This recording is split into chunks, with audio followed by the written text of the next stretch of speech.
Hello students, third year students का first chapter अभी चल रहा है जिसका नाम है विपणन मीन्स मार्केटिंग।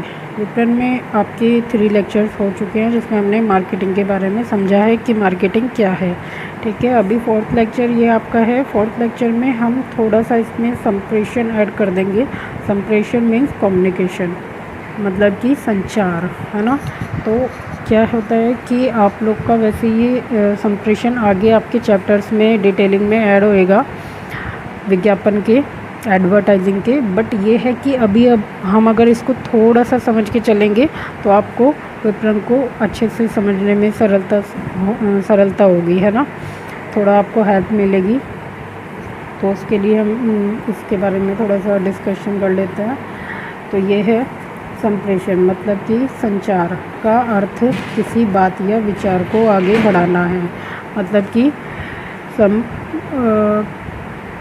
किसी भी विचार या हमारे मन में कोई बात है उसको आगे बढ़ाने के लिए हम कम्युनिकेशन करते हैं किसी न किसी के साथ।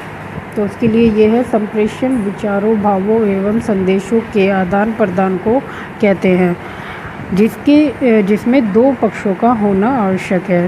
तो यही बात आ गई कि अगर हम किसी से भी अपने विचारों को व्यक्त कर रहे हैं, अपने भाव रख रहे हैं किसी के सामने, किसी को कोई संदेश दे रहे हैं, तीनों ही कंडीशंस में हमारे सामने एक व्यक्ति होना ज़रूरी है। हम 2 व्यक्ति आपस में यदि बात कर रहे हैं तो हम उसी को कम्युनिकेशन कह सकते हैं, ठीक है ना।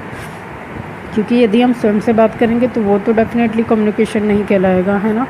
तो 2 पक्षों का होना आवश्यक है।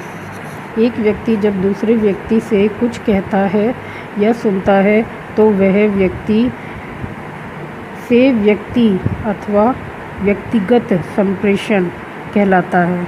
यहाँ पे व्यक्तिगत संप्रेषण किसको कह रहे हैं? ये मैन टू मैन कम्युनिकेशन, मतलब कि आपस में पर्सनल बातचीत को, है ना। तो वही इसमें बता रहे हैं ये पूरा, जिसमें 2 पक्षों का होना आवश्यक है। वह व्यक्ति जब दूसरे व्यक्ति से, मतलब कि एक व्यक्ति जब दूसरे व्यक्ति से, इसको भी वो एक्सप्लेन कर रहे हैं। 2 पक्षों का होना आवश्यक है, उसको भी वो एक्सप्लेन कर रहे हैं, जिसमें एक व्यक्ति से दूसरे व्यक्ति को जब कुछ भी कहना या सुनना होता है तो वह व्यक्तिगत कम्युनिकेशन कहलाता है, ठीक है। फिर आगे आता है, जब एक व्यक्ति या समूह दूसरे समूह को संदेश देता है जो सामूहिक रूप से होता है तो यह संचार, जनसंचार अथवा वृत्त संप्रेषण, मतलब कि मास कम्युनिकेशन कहलाता है।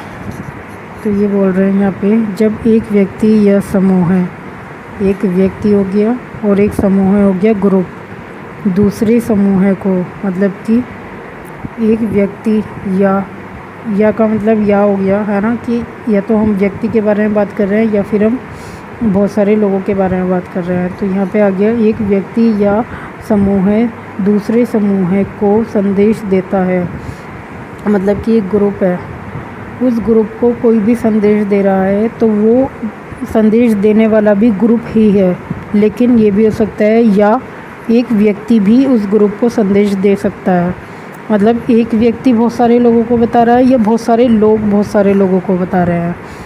संदेश देते हैं जो सामूहिक रूप से होता है। सामूहिक मतलब इकट्ठा, है ना, कि और रूप तो फॉर्म होती है ना। तो सामूहिक मतलब कि इकट्ठा, मतलब कि बहुत सारे जो एक ही जगह एकत्र हैं, मतलब इकट्ठे हुए हैं, एक ही जगह पर हैं, एक ही स्थान पर हैं, वो हो गया सामूहिक रूप से होता है। तो यह है जनसंचार। जनसंचार मतलब मास कम्युनिकेशन, ठीक है। जनसंचार मतलब मास कम्युनिकेशन अथवा यहाँ पे वृहत का मीनिंग है फास्ट कम्युनिकेशन, है ना, तेज़ी से होने वाला संचार कहलाता है, ठीक है। मास कम्युनिकेशन को ग्रुप कम्युनिकेशन कहा जा सकता है, ठीक है। मतलब मास कहते भी हैं, और एक होता है कि बहुत सारे लोग, और एक होता है ग्रुप में। तो ये हो गया कि कुछ लोग हैं और मानो कि यदि कोई भी व्यक्ति किसी टीवी चैनल या किसी ऐसे स्थान पे खड़ा है जहाँ पर बहुत सारे लोग इकट्ठे हुए हैं और वहाँ पे उसने कोई अपनी बात कह दी है, किसी बारे में कोई सूचना दे दी है ना, तो क्या हुआ, वो बहुत सारे लोगों को उसने तेज़ी से उसने संचार किया है ना, कि एक ही बार में उसने बहुत सारे लोगों को जानकारी दे दी। तो वो ग्रुप तो नहीं कहलाएगा, क्योंकि वो लोग आपस में एक दूसरे को अगर नहीं भी जानते तो वो ग्रुप तो नहीं कहलाएगा, तो वो कहलाएगा जनसंचार, है ना। तो मास कम्युनिकेशन को ग्रुप भी कह सकते हैं और जनसंचार मतलब कि बहुत सारे लोग भी कह सकते हैं, अधिक लोग। अभी आगे इसमें आता है जिसके लिए जनसंचार माध्यम मास मीडिया का प्रयोग किया जाता है। अब इसमें आप पूछोगे जनसंचार माध्यम कौन कौन से हैं, तो जनसंचार माध्यम में आपके वो सभी माध्यम आते हैं, वो सभी साधन आते हैं जिनके द्वारा हमें कोई ना कोई सूचना प्राप्त होती है, कोई भी सूचना प्राप्त होती है ना। मास मीडिया शब्द से तात्पर्य जनसंचार माध्यमों जैसे, अब ये इसको एक्सप्लेन कर रहे हैं, इसलिए मैंने उस वक्त इस ऊपर वाली लाइन में आपको एक्सप्लेन नहीं किया, क्योंकि नीचे वाली लाइन में इसका एक्सप्लेनेशन है कि मास मीडिया शब्द से तात्पर्य जनसंचार माध्यमों मतलब कि जनसंचार तेज़ी से संचार करना और मतलब कि बहुत सारे लोगों में संचार करने वाले माध्यमों से है। जैसे समाचार पत्र हो गया आपका, न्यूज़पेपर वगैरह, है ना, रेडियो हो गया आपका, दूरदर्शन चैनल हो गया आपका, सिनेमा हो गया आपका, विज्ञापन में आपके सभी प्रकार के ऐड आ जाते हैं, है ना, विज्ञापन हो गए आपके, ठीक है। कंप्यूटर हो गया आपका, कंप्यूटर द्वारा आपको कितनी सारी जानकारियाँ मिलती हैं ना, इंटरनेट हो गया आदि, इंटरनेट आदि, है ना। इसमें आप मोबाइल इस तरीके के सभी साधनों को ऐड कर सकते हैं अधिक जानकारी के लिए। जब भी आप अपनी थ्योरी बनाएंगे तो आप अपनी नॉलेज के लिए या आपको जो भी माध्यम लिखना है जो आपको समझ में आता है तो वो माध्यम भी आप ऐड कर सकते हैं। जैसे समाचार पत्र, रेडियो, दूरदर्शन, सिनेमा, विज्ञापन, कंप्यूटर, इंटरनेट आदि से है। जन संप्रेषण का उद्देश्य जानकारी या विचारों को उन लोगों तक पहुंचाना है जिनके लिए वह संदेश अपेक्षित है। अब इसका मतलब ये है कि संप्रेषण मतलब कि जनसंचार, है ना, का उद्देश्य मतलब तात्पर्य, है ना, मतलब उसका कारण।